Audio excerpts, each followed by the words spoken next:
What's up, guys? Welcome to Daily Dose of Reddit. This is your host, Zach, and today's subreddit is r/ProRevenge. Alright, this story's called Taught a Lesson to My Idiot Boss Who Tried to Get Credit and a Promotion for Software I Made and Fired Me Over It. I was working in a finance company last year. One day I proposed to my manager that since I have a computer programming background, I know that for that manual job XYZ, automation can be done using some new tech and it'll reduce 500 man-hours per week. He also has some tech background, so he says it hasn't been done because it can't be done and behaved with condescension. I, bullheaded and with crap to prove and a CV to build, developed it on my own, in my own time, on my home computer, then compiled it into a binary, which is a single executable file without code, and gave it to him.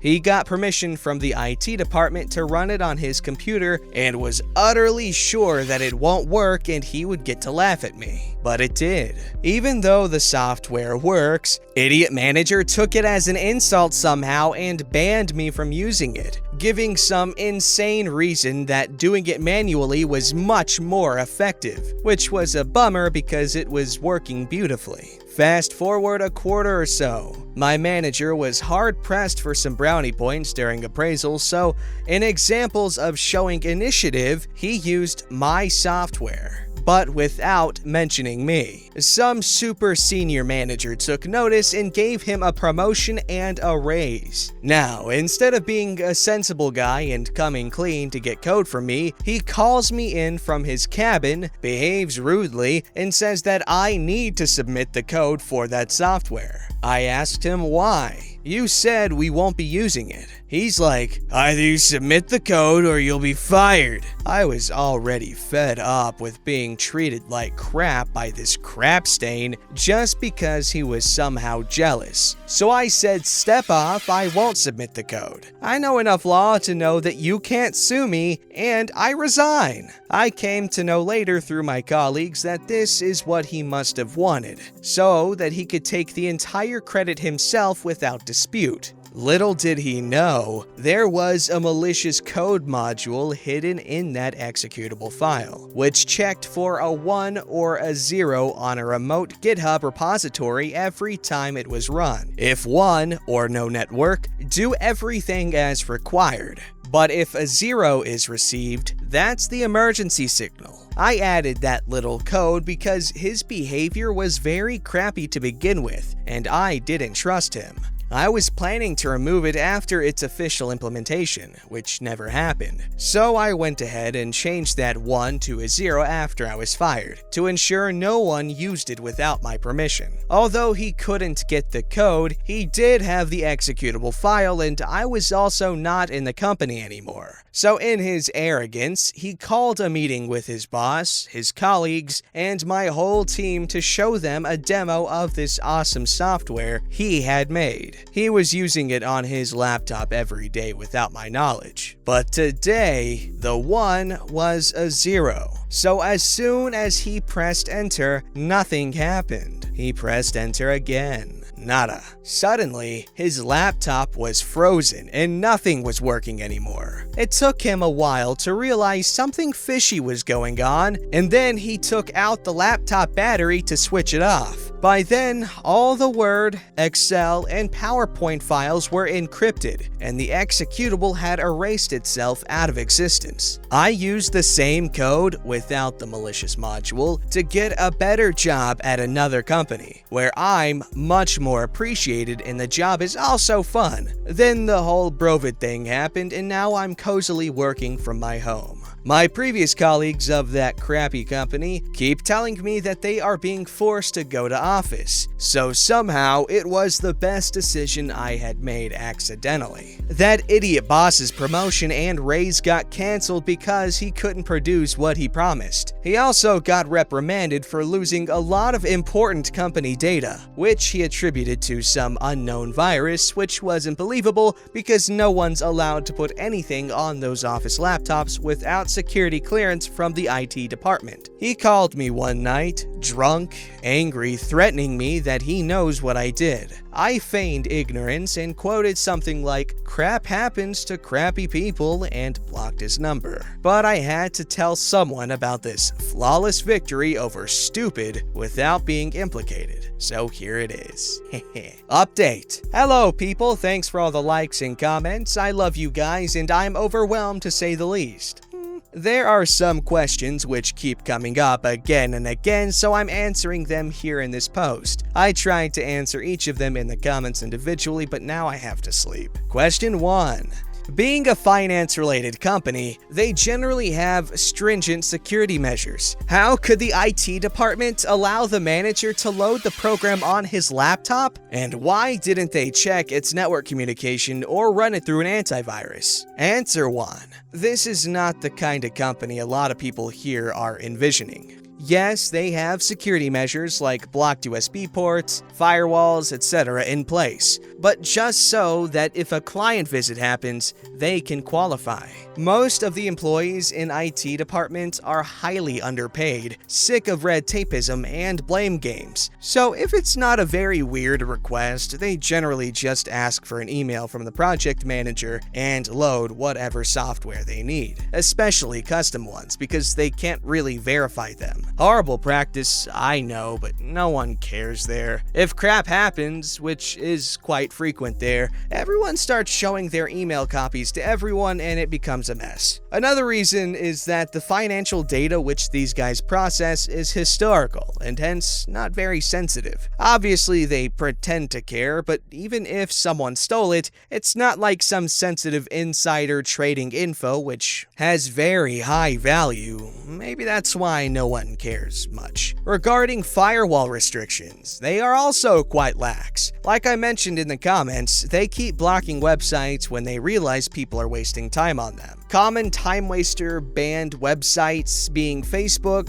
Instagram, Reddit, most video of adult variety sites, most game sites, etc. There have been instances when people have been able to open a video of adult variety site if it's quite new. Once it's known, it's blocked promptly. Obviously, websites like Stack Overflow, GitHub, Bitbucket are not blocked because they don't see them as time wasters, and someone somewhere keeps requesting access to them for productive work. They did run a program through a basic antivirus. It didn't show up as suspicious, and there can be a lot of reasons for it. Primary being crappy antivirus. I keep checking it on my computer and it's not detected there either, maybe because the code doesn't seem familiar enough to it.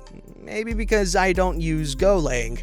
Maybe because they just suck. I don't know, and I'm not an expert in antiviruses, but the ones I've tried in VM are Quick Heal, McAfee, whatever you want to call them, and Norton, and all three of them don't show anything. That company was using Quick Heal. Question 2. Why did you have to encrypt the files? Why couldn't you just leave it at self-destruction? It's a felony. It's a crime. Answer 2. Yes, guys, I know it's a crime, and sadly, I don't really have a fancy excuse for this. I was just plain cocky and angry. I felt I wouldn't get caught and that the guy was up my ass for a long time. I instinctively knew he would do some weird crap when I'd handed it over to him, so I wanted to teach him a lesson. If he did some crap. If he would have implemented it, I would have replaced it with a non-exploit version and no one would have known. If he would have given me a sane reason not to implement it, that also would have been fine. Even if he would have fired me, or coerced resignation, I might not have triggered it from outside because of the risks. But when he stooped so low as to claim it as his own while getting rid of me, I lost all sense of self-preservation, left the company, and just let it go kaboom. I knew that I'd only encrypt the documents he was working on, and nothing more than that. And the general protocol is to just format the affected laptop afterwards. no one really bothers there to trace the source or to notify authorities. Random malware and virus cases have happened there before. Also, due to my personal history with that guy, I kinda knew what he would do and what he wouldn't. Having said that, a lot of crap could have gone sideways, and although I was super careful at each step, it could have turned into a horrible nightmare. Anyone getting inspired by this? Do not do this, please! Question 3. How do you know what happened in that meeting? Answer 3. My ex-colleagues told me everything over drinks later. They are unaware of my involvement. Question 4. Can you get caught due to your GitHub repo? As they can trace the homing signal to that. Answer 4. It's an anonymous repo made with a fake email ID. It just consists of some garbage generic-looking HTML text with a yes/no hidden in it. I never log in or access it directly, and though unlikely, even if GitHub saw its access logs, it never traced back to my actual IP. Question 5. Sometimes you say you were fired and sometimes you say you resigned? Answer 5. I was asked to resign. I didn't have any choice. It's equivalent to getting fired. I just chose to resign peacefully because I had already had my eyes on another company which needed me. I did not want this black mark on my CV and did not want to keep working by telling on this guy to the seniors and creating an even more hostile work environment. The job was not worth it anyway. Question 6. How long did you take to make it? Answer 6. 3 to 4 months. Question 7. What tech stack did you use? Answer 7. Golang for coding, Linux as OS, some external libs, but mostly standard lib maybe? I don't want std lib. Provided everything I needed. Compiled into a single statically linked binary targeted for Windows 10. Question 8. Why couldn't you just sell it and get rich? Answer 8. It's not that easy. It'd have taken years of convincing, security compliance, and things I generally wasn't in a mood to get into. Getting a job in another company and then implementing it there was easier. Got a good package because of it. I'm building up on it so I can start my own consulting firm in a few years when I have some senior perspective of tech and finance. Question 9. Final aftermath of the manager? Answer 9. He was given an offer of promotion and a raise contingent on implementation of this software, which never happened, so the offer got canceled and he had to go through a lot of embarrassment. The reprimands I talked about were mostly because some client meetings got delayed due to the missing Excel and PowerPoint files that he had to make again over the next 2 weeks. I guess he must have had some versions of backups in mail. I came to know that he was able to reproduce them again eventually. Question 10. Can it ever be traced back to you? Answer 10. Since I manually copied the file on my manager's USB drive, then he himself went and got the approval for its installation on his laptop, saying that he was the file owner and responsible for it, and then he himself executed it, in the process encrypting and deleting only his own files. I don't come in the picture at all. Even if tomorrow he tells the truth to everyone, there's nothing that points to me. I've erased its existence from my side. All I have to say is, I don't know what the heck this guy's talking about. That's it, guys. I hope you enjoyed the story. In case you think it's fake, well, too bad. Sometimes reality is stranger than fiction. True that, buddy. Well, good on you for taking initiative, and it can pay off. As you can see, maybe not right away because people are jerks, but take it to the right place, you market yourself the right way, you can make a lot of things work for you. Just look at prostitutes. This story's called Best College Speaker Ever. When finishing up my degree in criminal justice, we had to learn about how the justice system works and how it sometimes doesn't. For about 2 weeks, we studied a case from the early 90s of a woman that had killed her husband. Because the case is public record and a very interesting read, look up Betty Freeberg, 1993. The setting was small town in Iowa, and the husband was the town drunk. Everyone in town knew him for a drunk, a brawler, a womanizer, and overall, just a bad person. His wife was a stay-at-home mom, and she wasn't allowed to work or leave the house aside from getting groceries. He would go home, beat her, and violate her sexually, and the cycle would go on, and the whole town knew. Neighbors were a quarter-mile down the road and would still call the police when they heard noises. It was well documented, and because he was never a threat to their daughter, the police did nothing aside from take him to jail like a revolving door. Each time he got out, he'd beat her up again. Their daughter was away at college, but came home for Thanksgiving while the father was at work. The daughter told the mother that her father had violated her sexually, and that she had even had a get-out-of-baby card because of it. This was the breaking point for my mother. She got her revenge 100-fold. When the daughter went back to school after the holidays and the husband came home, she killed him with his gun at the kitchen table. The table is important because it was a big farm table used for chopping up deer and other livestock. Doing the butchering was her job, and she was good at it. If you could find the case report, it has pictures of the table and clear marks of chopping. She chopped up her husband and scattered his body over neighboring farms, fed what she could to her livestock, and cleaned up. Months went by and winter came and left.